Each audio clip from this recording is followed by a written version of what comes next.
Today, we're diving into one of the earliest and, honestly, one of the messiest fights in all of Christian history. We're talking about the factions that were absolutely tearing apart the brand new church in Corinth.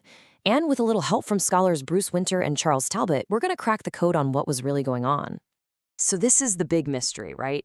You've got this new community, and it's founded on a message of love and unity. But almost right away, it's just splintering into these rival groups.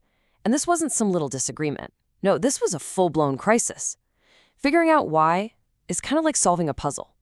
And here's our first clue straight from the source. The Corinthians were lining up behind their favorite leaders. Paul, who founded their church, Apollos, who is his incredibly gifted speaker, and Cephas, the Apostle Peter. There was even a group trying to sound super spiritual by saying they only follow Christ. It's classic hero worship, and it's right at the heart of the problem. But what's really fascinating is how the Apostle Paul responds to all this. He doesn't just scold them. Nope, he actually builds his argument with this super deliberate, almost code-like structure. And this hidden pattern? It's our first major clue to what's going on. A scholar named Charles Talbot is the one who spotted this. So Paul fires off 3 big rhetorical questions in chapter 1. But then, look at this, he answers them in reverse order over the next few chapters. This kind of literary move is called a chiasm, and trust me, it is not an accident. It's a brilliant, intentional design, and he's using it to carefully take apart their entire way of thinking piece by piece. Okay, so the structure is really cool, but it's not the whole story, not even close. The real key, the clue that basically blows this whole mystery wide open, is hidden in plain sight, in just one crucial phrase.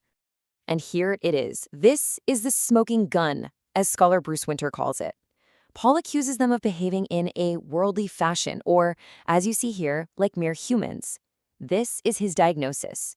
The problem wasn't just spiritual, it ran way deeper. It was cultural.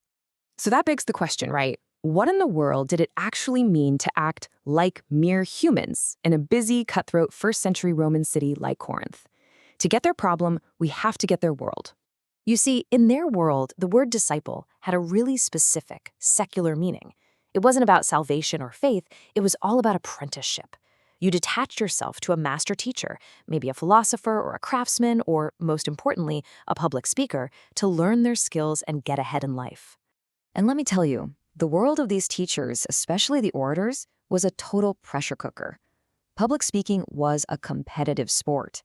It was how you got status, how you got power, and how you got what the Romans called dignitas, your public honor. So disciples were fiercely loyal, that imitate their master's every move and fight for his reputation, because his success was their success. And this just lays out the fundamental clash perfectly. On one side, you have the Roman way of life, competition, status, power plays. And on the other, you have the gospel worldview, unity, service, humility. The Corinthians were basically programmed by that first system, and Paul was trying to introduce the second. I mean, these two ways of seeing the world were just bound to collide.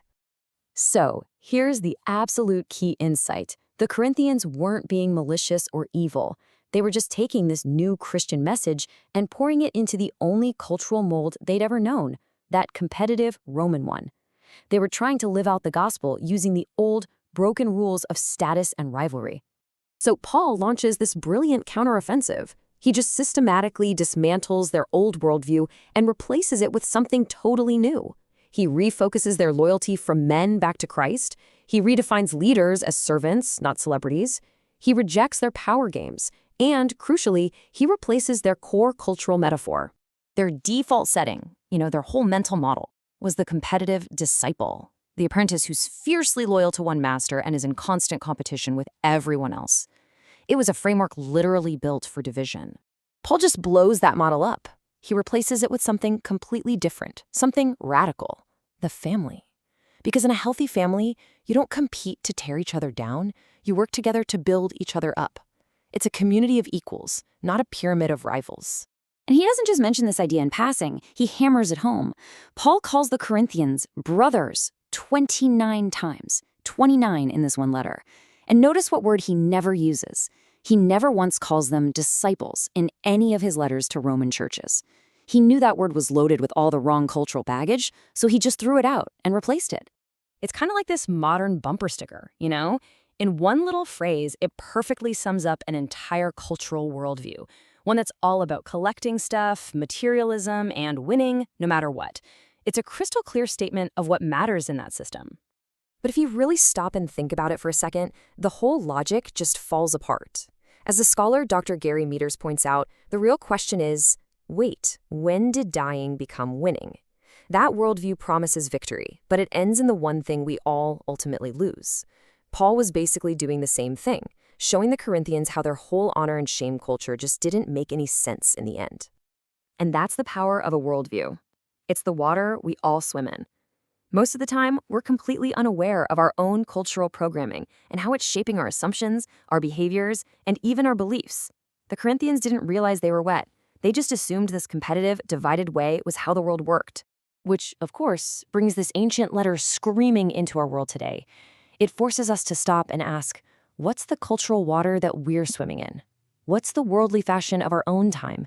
And how might it be unconsciously shaping the very things we think we believe most deeply? And that really is the question we're left with.